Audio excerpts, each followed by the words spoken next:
পবিত্র রমজান মাস উপলক্ষে বিশ্বের ১২০টি দেশে ইফতার সামগ্রী, পবিত্র কোরআন ও খেজুর বিতরণের বিশাল কর্মসূচি হাতে নিয়েছে সৌদি আরব।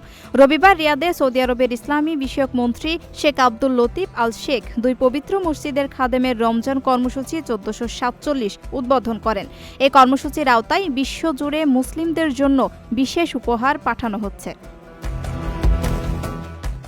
এবারের রমজানে ২২ লাখ কপি পবিত্র কোরআন ও এর অনুবাদ বিতরণের উদ্যোগ নেওয়া হয়েছে। পাশাপাশি গিফট প্রোগ্রামের আওতায় ১,০০০ টন খেজুর বিতরণ করা হবে, যা গত বছরের তুলনায় ৩০০ টন বেশি।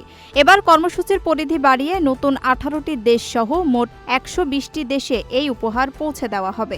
এছাড়া পবিত্র রমজান মাসে নামাজ পড়ানোর জন্য ৪৯টি দেশে ৯১ জন ইমাম পাঠানোর সিদ্ধান্ত নিয়েছে সৌদি মন্ত্রণালয়।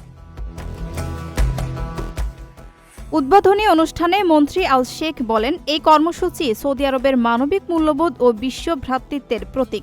এর মাধ্যমে সৌদি নেতৃত্ব বিশ্বের মুসলমানদের প্রতি তাদের দায়বদ্ধতা ও ভালোবাসার বহিঃপ্রকাশ ঘটিয়েছেন।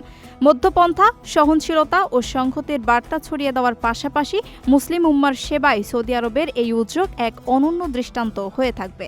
মন্ত্রণালয় জানিয়েছে, উপহারগুলো যাতে সুষ্ঠুভাবে নির্দিষ্ট গন্তব্যে পৌঁছায় সেজন্য প্রয়োজনীয় সব প্রস্তুতি সম্পূর্ণ করা হয়েছে।